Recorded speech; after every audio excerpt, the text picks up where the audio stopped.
नहीं आती आपको? कब तक ऐसा चलेगा इस देश में? कब तक हम लोगों को टेररिस्ट बोला जाएगा, पाकिस्तानी बोला जाएगा? और मैं सीधा प्राइम मिनिस्टर से पूछना चाहता हूँ, धर्मेंद्र प्रधान से क्यों बुलवा रहे हो? अपने मुंह से बोलिए, हिम्मत है तो। अभी मैं मीटिंग से आ रहा हूँ। जो रिव्यू मीटिंग थी, हमारा जो अकाउंट विथ होल्ड किया गया था, इंडिया में बैन किया गया था कॉकरोच जनता पार्टी का, तो उसमें मैंने उनसे पूछा कि ब्लॉकिंग ऑर्डर दिखा दीजिए। उन्होंने कहा नहीं दिखा सकते, कॉन्फिडेंशियल है। तो मैंने पूछा कोई एक ट्वीट बता दीजिए जो प्रॉब्लमेटिक आपको लग रहा हो, तो उन्होंने कहा वो भी नहीं बता सकते, कॉन्फिडेंशियल है।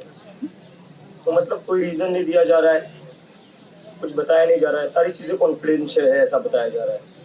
तो बताइए, तो अगर अकाउंट बैन किया है तो क्या वजह है, ये तो बताइए, वजह क्यों छुपा रहे हो? और दूसरी चीज, अगर इतना ही कॉन्फिडेंशियल रखना है सारा, तो नीट का पेपर लीक भी कॉन्फिडेंशियल रखते, लीक नहीं होता। जो अकाउंट सोशल मीडिया पर हम चला रहे हैं, जहाँ पर हम देश के युवाओं की बात कर रहे हैं, नीट में जिन बच्चों ने सुसाइड करी उनके जस्टिस के लिए जिसकी हम बात कर रहे हैं, उसको ब्लॉक कर रहे हो और आप कह रहे हो सारी चीजें कॉन्फिडेंशियल है, बता नहीं सकते क्यों ब्लॉक कर रहे हो? तो इतना ही कॉन्फिडेंशियलिटी आप रख देते नीट के पेपर में भी, बच्चों की सुसाइड नहीं होती। क्या चल रहा है इस देश में? आवाज दबाने की कोशिश की जा रही है, और जब हम पूछ रहे वजह बताइए तो वजह भी नहीं बता रहे कि अकाउंट क्यों ब्लॉक किया जा रहा है। और मतलब यही तक बात नहीं है, अकाउंट ब्लॉक किए जा रहे हैं, ऊपर से कहा जा रहा है कि पाकिस्तान की फॉलोइंग है, और कल तो कह दिया एजुकेशन मिनिस्टर साहब ने कि ये लोग टेररिस्ट है। मतलब हम लोग न्याय मांग रहे हैं स्टूडेंट्स के लिए जिन्होंने आत्महत्या की, उनको इस देश का एजुकेशन टेररिस्ट कहता है, एजुकेशन मिनिस्टर टेररिस्ट कहता है। हम किस लिए खड़े हैं यहाँ पर? क्यों प्रोटेस्ट कर रहे हैं हम लोग यहाँ पर?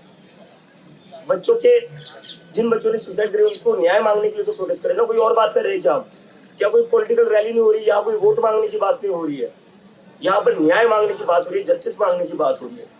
उसके बदले में हमें क्या कहा जाता है? टेररिस्ट। तो किस किस को टेररिस्ट कहोगे आप?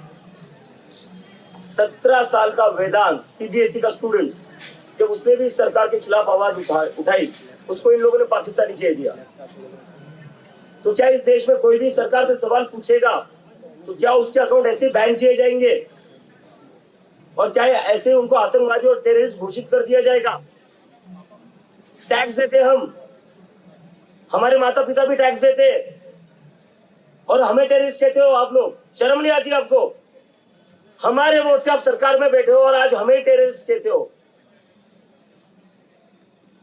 कब तक ऐसा चलेगा इस देश में? कब तक हम लोगों को टेररिस्ट बोला जाएगा, पाकिस्तानी बोला जाएगा? अगर स्टूडेंट्स टेररिस्ट है, इस देश का युवा टेररिस्ट है, जो इस सरकार के खिलाफ बोलेगा वो टेररिस्ट है, तो मैं पूछना चाहता हूँ, इंडियन बच्चा कौन है इस देश में? आपने किसानों को टेररिस्ट कहा था, आपने डॉक्टर्स को टेररिस्ट कहा था, अब हमें टेररिस्ट कह रहे हो। तो इंडियन बच्चा कौन है इनकी नजरों में? और मैं सीधा प्राइम मिनिस्टर से पूछना चाहता हूं, धर्मेंद्र प्रधान से क्यों बुलवा रहे हो? अपने मुंह से बोलिए, हिम्मत है तो। अपने मुंह से बोलिए इस देश का स्टूडेंट टेररिस्ट है। इस्तीफा नहीं लिया जा रहा है आपसे प्रधान धर्मेंद्र प्रधान का, दावा करते हो रशिया यूक्रेन की जंग रुकवाने का। पेपर लीक रुकवा दीजिए, धर्मेंद्र प्रधान का इस्तीफा रुकवा दिया, इस्तीफा ले लीजिए, हमें क्या जरूरत पड़ती है आने की? इतनी धूप में हम लोग यहाँ पर बैठे हुए पिछले 5 दिनों से, और बदले में हमें कहा जा रहा है टेररिस्ट। टेररिस्ट कौन होता है? टेररिस्ट वो होता है जो दूसरों की जान लेता है। आज देश के 17-18 स्टूडेंट्स ने सुसाइड करी है, उनकी मौत का जिम्मेदार कौन है? उनकी मौत का जिम्मेदार धर्मेंद्र प्रधान है। तो टेररिस्ट वो हुआ या हम हुए? हमारी वजह से तो किसी ने सुसाइड नहीं किया, हमारी वजह से तो परिवारों ने अपने बच्चे ने खोए। उन परिवारों ने अपने बच्चे किसकी वजह से खोए? धर्मेंद्र प्रधान की वजह से खोए। तो उन बच्चों का खून किसके हाथों पर है? धर्मेंद्र प्रधान के हाथों पर है, हमारे हाथों पर नहीं। तो हमें किस मुंह से ये लोग टेररिस्ट बोल रहे? असली में टेररिस्ट ये लोग हैं। देश का कबाड़ा कर दिया इन्होंने, पूरे देश का कबाड़ा कर दिया है, और कोई इस पर सवाल उठाए तो टेररिस्ट कहते हैं। शर्म आनी चाहिए।